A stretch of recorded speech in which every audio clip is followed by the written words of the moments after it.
جیسا کہ جس آیت کریمہ کو اپنا سرنامہ سخن قرار دیا ہے، اس میں پروردگار عالم یہ ارشاد فرما رہا ہے کہ یا ایھا الذین آمنو، اے صاحبان ایمان، کتب علیکم الصیام کما کتب علی الذین من قبلکم لعلکم تتقون،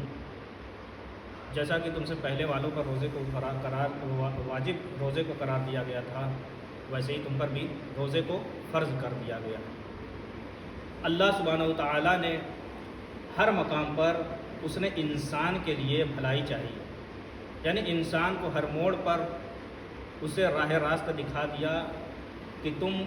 یہ اختیار کرو، ہم تمہیں اس کی اجر عظیم دیں گے، اس کا اجر عظیم دیں گے۔ لیکن پھر بھی انسان اللہ سے دور ہوتا ہوا نظر آتا ہے۔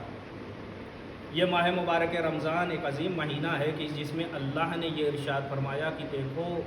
اس ماہ مبارک رمضان میں اگر کوئی ایک عمل انجام دیتا ہے تو اس کا اللہ 10 گنا ثواب عطا کرتا ہے۔ اگر کوئی اس ماہ مبارک رمضان میں ایک تلاوت کلام پاک کرتا ہے، یعنی ایک آیت کی تلاوت کرتا ہے، تو اللہ اسے ایک ختم قرآن کا ثواب عطا کرتا ہے۔ یعنی اس آیت کے ذیل میں علامہ ہاشم بحرانی، جنہوں نے اپنی تفسیر میں یہ لکھا ہے کہ پیغمبر اسلام سے امام حسن علیہ السلام نے ایک روایت نقل کی ہے۔ امام نے فرمایا کہ پیغمبر کی خدمت میں ایک یہودی آیا، آنے کے بعد کہتا ہے، اے محمد یہ بتاؤ کہ آپ پر اللہ نے 30 روزے کیوں واجب قرار دیے، یعنی آپ پر اور آپ کی امت پر 30 روزوں کو فرض کر کیا، لیکن اس سے پہلے والی امتوں پر اس سے زیادہ روزے واجب تھے۔ تو پھر پیغمبر اسلام نے فرمایا، اے یہودی دیکھو، چونکہ اللہ نے یہودی سے کہا پیغمبر نے کہ دیکھو،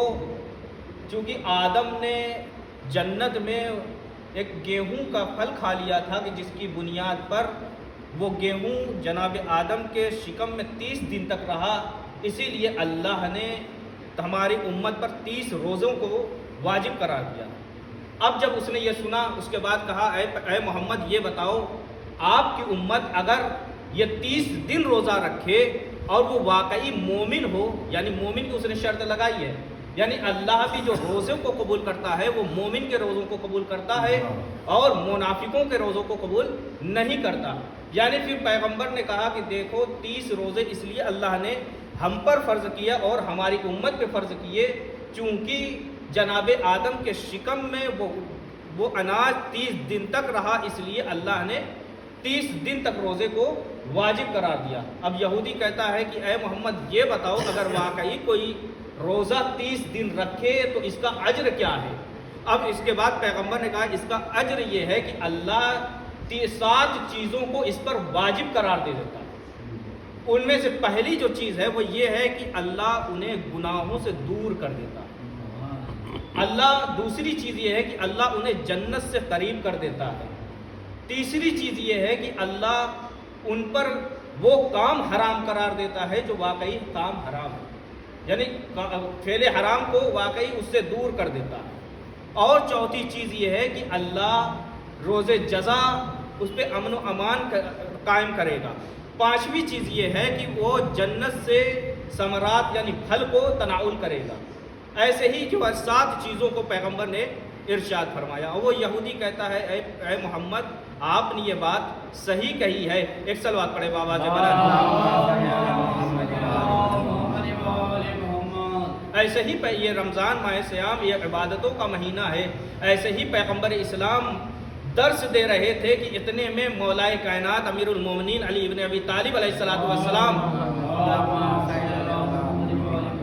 داخل ہوئے، کہا یا رسول اللہ ما افضل الاعمال من هذا الشہر، اے پیغمبر یہ بتائیے اس ماہ مبارک رمضان میں سب سے بہترین عمل کیا ہے؟ تو پیغمبر نے نماز کو نہیں قرار دیا، روزوں کو قرار نہیں دیا، بلکہ قرآن کو بھی افضل اعمال قرار نہیں دیا۔ پھر پیغمبر نے کہا کہ افضل الاعمال فی هذا الشہر لو ایک صلوات پڑھے باواز الورع من محارم اللہ، یعنی کہ اللہ جن چیزوں کو حرام قرار دے دیا ہے اس سے دور رہے، یہی سب سے بہترین عبادت ہے۔ یعنی اس ماہ مبارک رمضان کی جو سب سے افضل ترین یعنی لوگوں کی عبادتوں کو دیکھ کر آپ یہ نہ سمجھیے کہ وہ واقعی میں متقی اور پرہیزگار ہے، اس کے اعمال کو اللہ قبول کرے، بلکہ اس کو یہ دیکھیے کہ آیا اس کے اندر یہ اپنے نفس پہ قابو کر رہا ہے کہ نہیں، اپنے نفس کو کنٹرول میں کر رہا ہے کہ نہیں۔ اگر وہ اپنے آپ کو گناہوں سے بچا لے تو یہی سب سے بڑی اس کی عبادت ہے۔ ایک صلوات پڑھیں بابا